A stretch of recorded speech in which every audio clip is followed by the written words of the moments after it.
All right, so welcome and thank you for joining us today. This webinar will cover the documentation challenges aerospace and defense companies face with NIST 800-171 and CMMC. My name is Ben Church. I'm a product marketing manager here at Adamus, and I'm with my colleague and co-founder of Adamus, Joel Joseph. And today we're going to guide you through everything you need to know about documentation, which is crucial for all aerospace and defense companies. The purpose of this webinar is to teach companies in the aerospace and defense industry what they should be expecting, especially when these requirements come in. And to sort of start things off, most companies are concerned that complying with NIST 800-171, DFAR 7012, and CMMC cybersecurity requirements will be expensive, time-consuming, and disruptive to their business. They often believe they can postpone dealing with it until their customer forces them to and demands it, which what many of them don't realize is that their contracts already have these requirements and they were already required to comply, even though they weren't being asked to demonstrate compliance and hadn't yet faced an audit. This problem kind of stems from the fact that people think CMMC is brand new, but CMMC is an enforcement mechanism for the NIST 800-171 and DFAR 7012 requirements in almost every aerospace and defense contract today.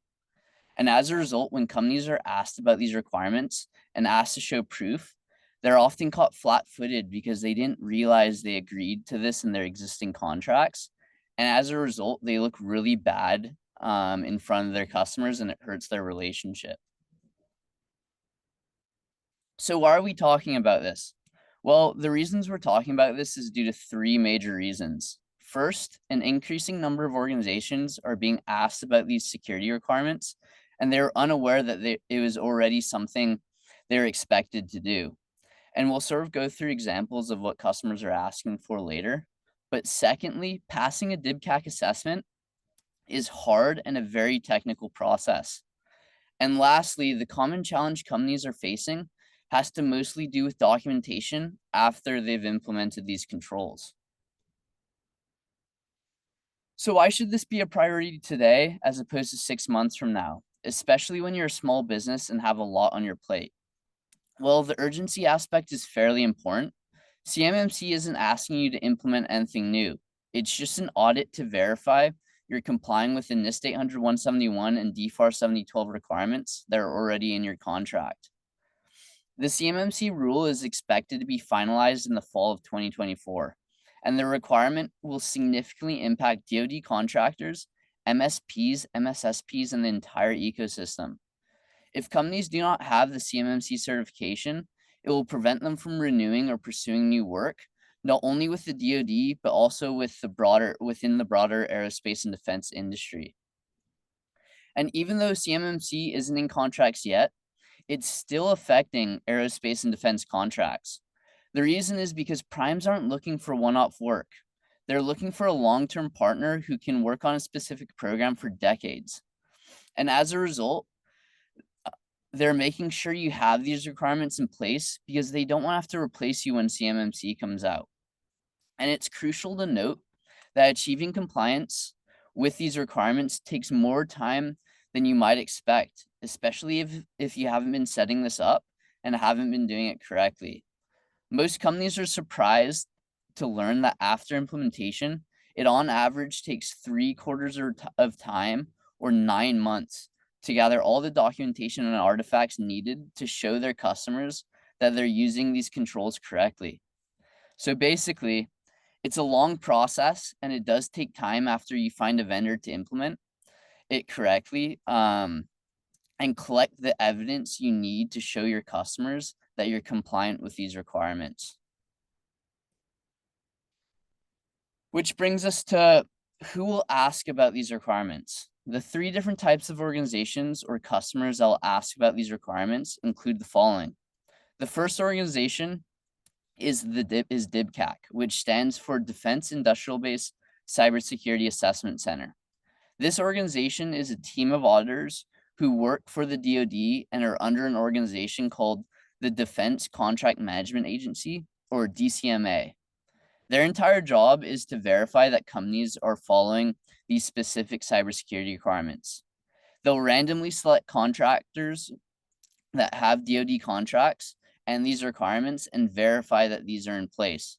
Now, in terms of likelihood, less than 1% of companies are actually audited by DIBCAC. Now, the second type of organization to ask you about these cybersecurity requirements is your DoD customer organization. The actual unit or division of the military you're selling to will have an information or cybersecurity officer who will pull your contract and ask you to verify how you are implementing these controls to keep their data safe. If you're doing over $1 million in sales to a particular customer or organization, you're likely to go through one of these reviews. And the third type of organization is a prime you're working with. You might be working as a subcontractor to a company like Boeing or Lockheed Martin or Lockheed. And as a part of your contract, they can ask for proof of these requirements. Notice how these reviews weren't for CMMC, they're for your existing requirements in your contract. And eventually, as time goes on, a CMMC assessor will also ask about these requirements, but that won't happen until the CMMC rule is finalized later this year. Perfect. Now we're going to cover how these different types of organizations ask about these requirements. A good way of explaining how customers ask about these requirements is through the DoD framework, specifically for the DoD DIBCAC. It's laid out in a DoD memo that we've linked in this slide, and we'll be sharing this with you guys after, so don't worry. Yeah, you'll have complete access to this after, and you can go take a look at that. But basically, the DoD DIBCAC, the organization in charge of this, dictates 3 different levels of assessments, which vary in terms of difficulty. If you're a DoD customer organization or a prime, they'll mirror this exact same framework with a couple minor tweaks. The first type of assessment that a customer will ask for, based on DIBCAC, is the basic assessment. The basic assessment is what you as a contractor have to self-assess. If you've done business with the DoD in the last 3 years or so, you've probably completed the self-assessment, which involves answering a number of questions about your company's information systems. Then you have to build a system security plan. Most people skip over that step and don't have one, but you have to build a system security plan document. There are about 320 questions that they'll give you, and you're supposed to say yes or no to whether or not you're doing each of these specific cybersecurity controls on your IT system. After completing this process, based on the number of yeses and nos you provide, you will receive a score ranging anywhere from -200 to 110. And this score is known as your SPRS score, or Supplier Portal Risk Score. And to ensure the DoD has an understanding of your company's cybersecurity level, you would log into the DoD system and enter your score through the PIEE or procurement system. And this basically provides the DoD with a basic or self-assessment level of your company's cybersecurity. And now, if you've been doing business for the DoD in the last 3 or 4 years, ever since 2020, and you've been handling DoD data, you probably have the self-assessment score already entered. The second requirement level is a medium assessment. A medium assessment is done by DIBCAC and is most commonly known as a paperwork assessment. Your assessor will need to review your system security plan through an email and schedule time to ask questions over the phone.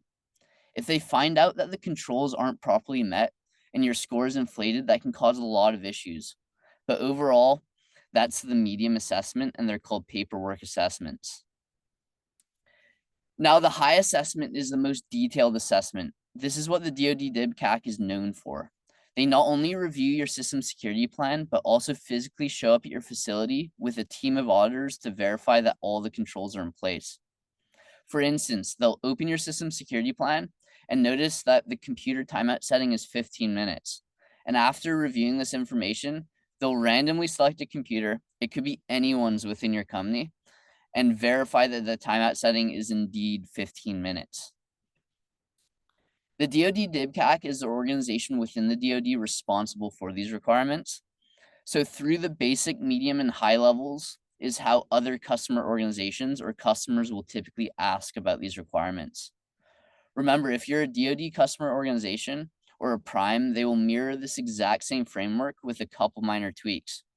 And as you can notice on the slide, the DIBCAC high assessment is here as well and a list of requirements. So after when you receive this, you'll also be able to take a look at that as well. So now we'll go ahead and provide some examples of each. The first example is from Northrop Grumman. This is a good example of a basic assessment or a questionnaire. When you become a vendor for Northrop Grumman or start working with them, they'll send you this as this questionnaire and ask what your SPRS is and if you can answer these additional questions.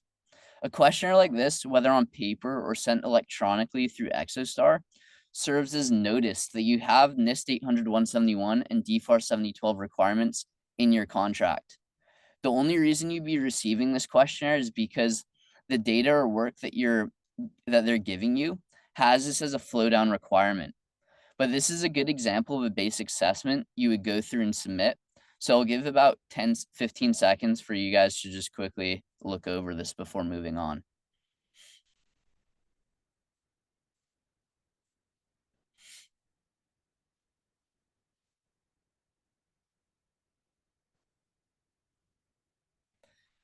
All right, so the next level up is a medium assessment. For this, we'll go through an example from General Dynamics. Now, medium assessments are those paperwork assessments where they'll ask you for your system security plan to review and make sure that you've actually implemented these controls. Each of these prime contractors or different defense contractors has a risk scoring system because they need to ensure that subcontractors can handle data securely.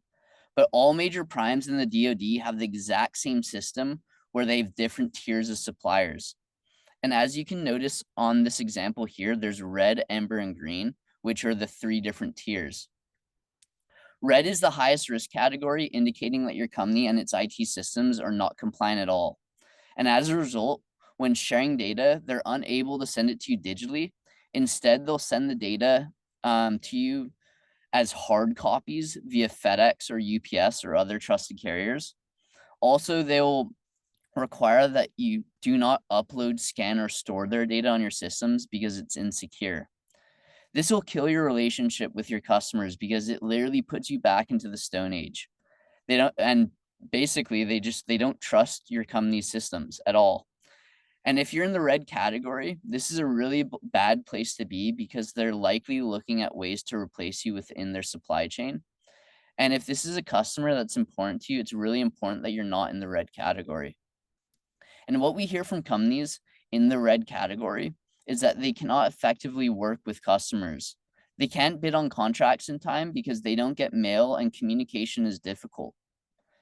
Now, yellow or amber is medium risk. This means your system has made some progress, but you're not quite there. For a long-term customer, this is not an ideal place to be. The company or the prime can share CUI through digital encryption, but they'll be following up consistently with you to make sure that you're implementing these controls. And if you don't make any progress, you probably won't get future work from them. Lastly, green means that you're completely compliant and you have a perfect score of 110. They've verified this through the paperwork process and asking questions and now can trust you with their data. But I want to emphasize why primes are really, really concerned about this. If you've been in the aerospace and defense industry, these requirements have been in your contract since 2016, but no one has really asked about it. The government, DoD, and prime contractors are becoming stricter about compliance in preparation for the upcoming CMMC requirements. And the thing about CMMC is it will require every single company doing business in the DoD and the supply chain to go through a third-party CMMC assessment that will verify whether or not you've implemented these 110 controls. In the aerospace and defense industry, when General Dynamics, Lockheed Martin, or any other prime contractor of the DoD is considered working with you, they're not just looking for one-time parts. They're looking for you to be the vendor for the next decade or 2 decades or for the system's life cycle. So that's why they're putting a lot of emphasis on why aren't you compliant? Because these requirements have been there since 2016. And lastly, an example of a high assessment is when major primes conduct quality assurance visits. on their customers. Typically, supplier quality personnel perform these quality inspections, but what's starting to happen is that these quality inspection teams are coming with additional teams of cybersecurity and information security professionals. While the quality team is occupied with the quality inspections, the cybersecurity team is actually digging into your IT systems and verifying your system security plan and everything you sent them is right. The next example is DoD customer organizations. The DoD is a very large organization. It is starting to implement these requirements across various areas, including big and expensive projects such as space missions and submarines, as well as everything in between. Every company that works directly with the DoD and has had an active DoD contract since 2020 should have at least submitted an SPRS score to the DoD. Your customer organization may do a one-up where on top of that SPRS score, they will ask you for this questionnaire. These questionnaires will vary from customer to customer. Here you can see an example of a questionnaire from a customer here at Adamus. This is from AFRL or Air Force Research Lab. The Navy, the Army, and the Marines all have their own questionnaires depending on the customer organization that you're dealing with. But at the basic level, your customer organization may send a questionnaire for the basic assessment. So I'll give you again another 10-15 seconds to go through this example on this slide.